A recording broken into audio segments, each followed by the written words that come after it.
71세 최영희 씨는 지난주 50년 지기 친구 모임에서 충격적인 경험을 했습니다.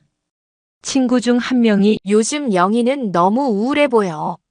밝게 살아야지. 라고 말하는 순간 그녀는 깨달았습니다. 남편을 잃은 슬픔을 토로했을 뿐인데 우울하다는 낙인이 찍힌 거죠. 집에 돌아와 거울을 보며 스스로에게 물었습니다. 50년을 알고 지낸 사람이 내 마음을 이렇게 모를 수 있나? 6개월 후 그녀는 이렇게 말했습니다. 이제야 알았어요. 오래 안다고 진짜 친구가 아니라는 걸요. 혹시 여러분도 비슷한 순간을 경험해 본 적이 있으신가요? 오랜 친구라고 생각했는데 정작 힘들 때 위로가 되지 않는 관계 말이에요.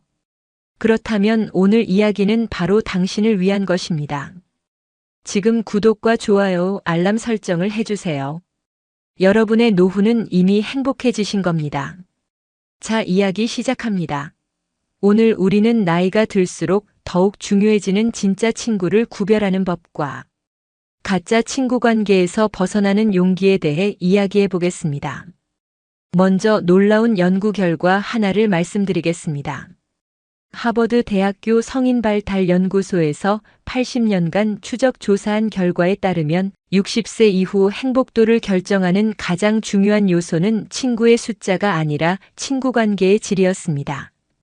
특히 진정성 있는 관계 세계에서 5개를 유지하는 사람들이 20개 이상의 표면적 관계를 유지하는 사람들보다 삶의 만족도가 47% 높게 나타났죠. 더욱 놀라운 건 질 좋은 관계를 가진 사람들의 치매 발병률이 34% 낮았다는 점입니다. 이것은 어떻게 된 일일까요?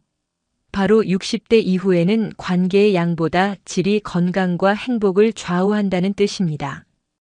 68세 박정수 씨의 이야기를 들어보겠습니다. 그는 은퇴 후 매주 목요일마다 동창 모임에 참석했습니다. 30명이 넘는 대규모 모임이었죠. 하지만 매번 집에 돌아오면 기분이 이상했다고 합니다. 다들 성공 자랑만 하고 병원 얘기만 하더라고요. 정작 제가 요양원에 계신 어머니 때문에 힘들다고 하니까 그럴 수 있지라며 화제를 돌리더군요. 어느 날 그는 용기를 내어 모임 참석을 중단했습니다. 처음엔 섭섭했지만 6개월 후 진짜 친구 2명이 따로 연락을 해왔고 지금은 그 2사람과 소소하지만 깊이 있는 대화를 나누며 지낸다고 합니다. 30명이 있을 때보다 2명이 있을 때가 훨씬 마음이 편해요. 한편 73세 김혜자 씨는 더욱 극적인 경험을 했습니다. 아들이 실직해서 힘들다고 털어놨더니 우리 아들은 의사야. 라며 자랑을 늘어놓는 친구를 보며 깨달았다고 합니다. 아, 이 사람은 내 아픔에 공감하는 게 아니라 자기 우월감을 확인하고 싶어 하는구나. 그 후 그녀는 진짜 위로를 주는 사람과 그렇지 않은 사람을 명확히 구분하게 되었습니다. 지금은 진짜 마음을 털어놓을 수 있는 친구 3명만 남았는데 이게 훨씬 행복해요. 이런 변화는 단순한 개인적 경험이 아닙니다. 노년학 연구에서는 이를 사회적 선별 현상이라고 부릅니다. 옥스퍼드 대학의 로빈 던바 교수에 따르면 인간은 나이가 들수록 감정적 에너지가 한정되어 있음을 깨닫고 진정으로 의미 있는 관계에만 투자하게 된다고 합니다. 이것은 소극적 태도가 아니라 지혜로운 선택입니다. 젊을 때는 많은 사람을 알고 지내는 것이 자원이었다면 나이가 들수록 진정성 있는 관계만이 진짜 자원이 되는 것이죠. 하지만 우리 사회는 여전히 친구가 많아야 좋다, 모임에 빠지면 안 된다는 압박을 줍니다. 특히 한국 문화에서는 정이라는 이름으로 질 나쁜 관계도 유지해야 한다는 부담이 있죠. 그런데 정말 그래야 할까요? 이제 진짜 친구와 가짜 친구를 구별하는 5가지 명확한 기준을 알려드리겠습니다. 첫 번째는 감정 반응의 차이입니다. 69세 이순자 씨는 무릎 수술을 받는다고 했을 때 친구들의 반응이 완전히 달랐다고 합니다. 어떤 친구는 아이고 얼마나 아프겠어. 내가 병원까지 데려다 줄게라고 했고 다른 친구는 요즘 다들 그래. 나도 어깨가 아픈데라며 자기 얘기를 시작했다고 해요. 진짜 친구는 당신의 감정에 먼저 반응하고 가짜 친구는 자신의 경험과 비교부터 합니다. 당신이 슬플 때 함께 슬퍼해주고 기쁠 때 진심으로 축하해주는 사람, 그런 사람이 진짜 친구입니다. 심리학자 칼 로저스는 진정한 공감은 상대방의 감정을 자신의 것처럼 느끼는 것이라고 정의했습니다. 두 번째는 시간 투자의 질입니다. 66세 강민수 씨는 아내를 잃고 힘들어할 때 친구들의 다른 반응을 목격했습니다. 어떤 친구는 힘내라는 문자만 보냈고 다른 친구는 말없이 집에 와서 함께 술 한 잔을 마셨다고 합니다. 말이 필요 없었어요. 그냥 곁에 있어 주는 것만으로도 위로가 됐어요. 진짜 친구는 당신에게 시간을 투자하고 가짜 친구는 시간을 소비합니다. 투자는 상대방의 필요에 맞춰지지만 소비는 자신의 편의에 맞춰집니다. 당신이 정말 힘들 때 누가 옆에 있었는지 기억해 보세요. 페이스북 창립자 마크 저커버그의 어머니는 사람의 진심은 위기 때 드러난다고 말했습니다. 세 번째는 대화의 방향성입니다. 71세 조영수 씨는 친구와의 대화 패턴을 분석해 본 결과 놀라운 사실을 발견했습니다. 진짜 친구와는 서로 질문하고 답하는 쌍방향 대화가 이루어지지만 가짜 친구와는 한쪽이 계속 말하고 다른 쪽은 듣기만 하는 일방향 대화가 반복됐다는 거죠. 어떤 친구는 만날 때마다 자기 자랑만 하고 제 얘기는 들으려 하지 않더라고요. 반대로 어떤 친구는 요즘 어떻게 지내? 라고 진심으로 궁금해해요. 진짜 친구는 당신의 이야기에 호기심을 갖고 가짜 친구는 자신의 이야기를 들어줄 청중을 찾습니다. 커뮤니케이션 전문가 데일 카네기는 사람들은 자신에게 관심을 보이는 사람을 좋아한다고 했지만 진정한 관계는 상호 관심에서 시작됩니다. 네 번째는 판단 없는 수용입니다. 68세 박미영 씨는 자녀 문제로 고민이 많았는데 친구들의 반응이 극명하게 갈렸다고 합니다. 한 친구는 그렇게 키웠으니까 그렇지. 라며 비난했고 다른 친구는 얼마나 속상하니? 어떻게 하면 도움이 될까? 라고 물었다고 해요. 진짜 친구는 당신을 판단하지 않고 이해하려 노력하며 가짜 친구는 쉽게 판단하고 조언을 강요합니다. 심리학자 아브라함 매슬로는 진정한 사랑은 상대방을 있는 그대로 받아들이는 것이라고 말했습니다. 당신의 실수나 약점을 드러내도 여전히 당신 편에 서주는 사람이 진짜 친구입니다. 다섯 번째는 에너지의 변화입니다. 73세 문정희 씨는 간단한 실험을 해봤다고 합니다. 친구를 만나고 난 후 기분이 어떤지 체크해 본 것이죠. 어떤 친구를 만나고 나면 기운이 빠지고 피곤해요. 반대로 어떤 친구를 만나고 나면 마음이 편해지고 에너지가 생겨요. 진짜 친구와 시간을 보내면 에너지가 충전되고 가짜 친구와 시간을 보내면 에너지가 소모됩니다. 이것은 매우 직관적이고 정확한 판별법입니다. 정신과 의사 패크 스콧은 건강한 관계는 서로에게 활력을 주고 독성 관계는 서로를 소모시킨다고 말했습니다. 이제 가짜 친구 관계에서 벗어나는 용기에 대해 이야기해 보겠습니다. 많은 분들이 오래 알고 지낸 사이인데 어떻게 관계를 정리하지? 라고 고민하십니다. 하지만 관계를 정리한다는 것이 반드시 극적인 단절을 의미하는 것은 아닙니다. 67세 김태윤 씨는 점진적 거리두기 방법을 사용했습니다. 매주 참석하던 모임을 격주로 그 다음엔 월 1회로 줄여나갔다고 해요. 갑자기 안 나가면 서로 불편하니까 천천히 거리를 뒀어요. 지금은 1년에 한두 번 정도만 만나는데 오히려 만날 때마다 반가워요.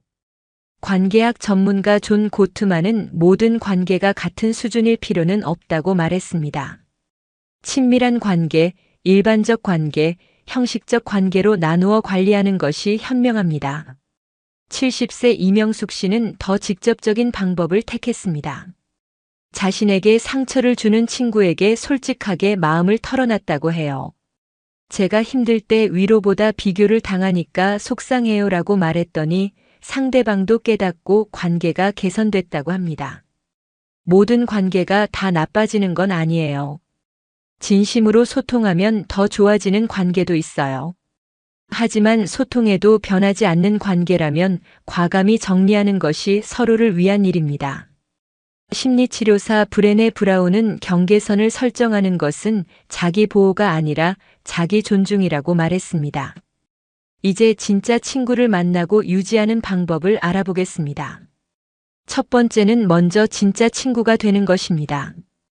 69세 최동식 씨는 새로운 관계를 만들 때 자신부터 바꿨다고 합니다. 예전엔 만나면 내 얘기부터 했는데, 이제는 상대방 안부부터 물어봐요.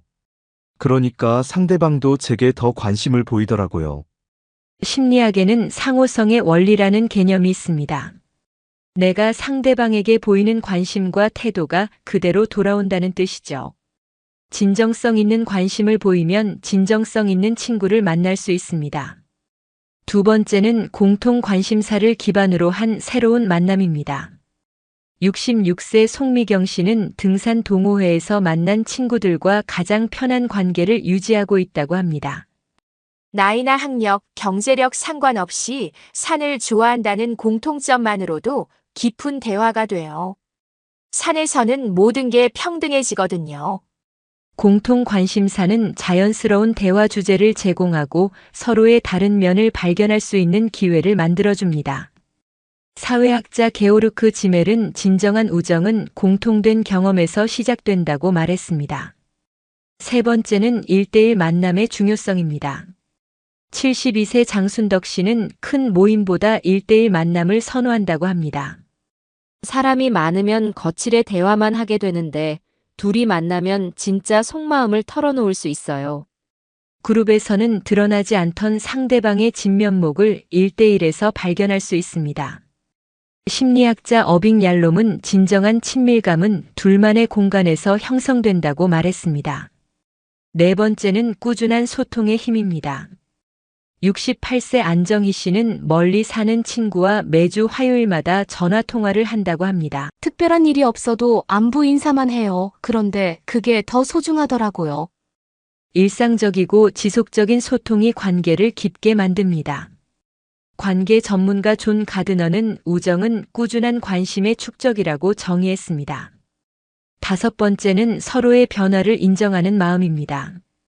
70세 홍성구 씨는 40년 지기 친구가 종교에 빠져 만날 때마다 전도를 하려 해서 한때 관계가 어려웠다고 합니다.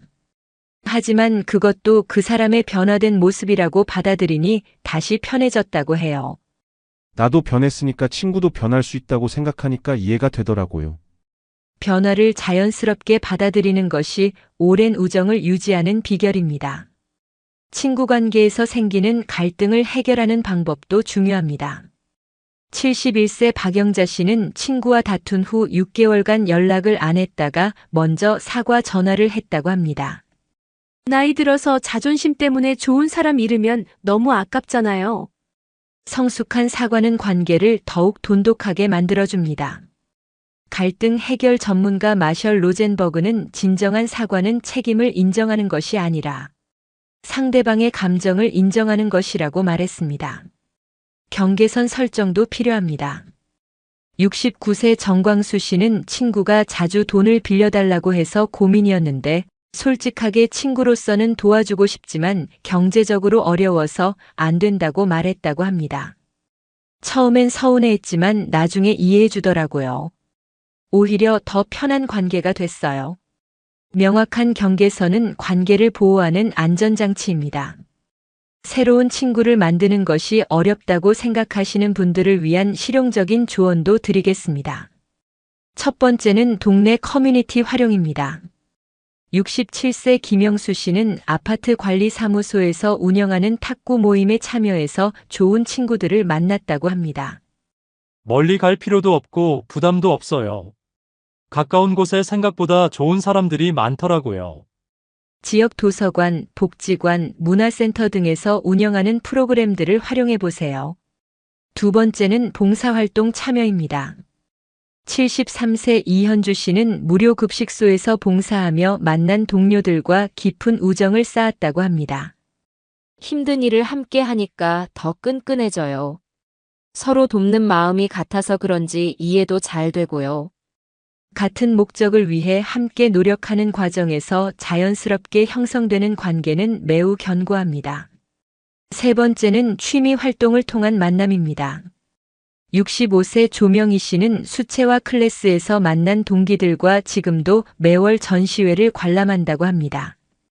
같은 것을 배우니까 공통 화제도 많고 서로 격려도 하게 되더라고요.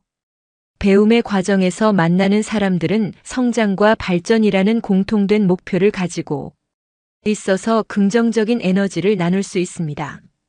네 번째는 온라인 모임의 활용입니다. 70세 김정옥 씨는 독서 카페에서 활동하며 전국의 비슷한 연령대 사람들과 교류한다고 합니다. 처음엔 온라인이 어색했는데 글로 먼저 마음을 나누니까 오히려 더 진솔한 대화가 돼요. 온라인 공간에서 시작된 관계가 오프라인으로 이어지는 경우도 많습니다. 하지만 가장 중요한 것은 내 자신과의 관계입니다. 68세 서명자 씨는 이렇게 말합니다. 친구를 찾기 전에 나 자신과 친해져야 해요. 내가 나를 좋아해야 다른 사람도 나를 좋아하거든요.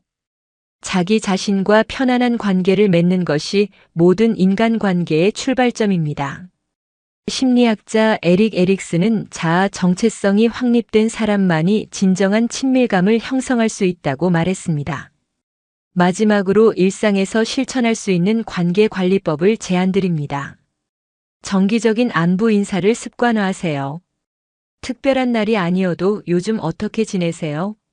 라는 간단한 메시지가 관계를 유지시켜줍니다.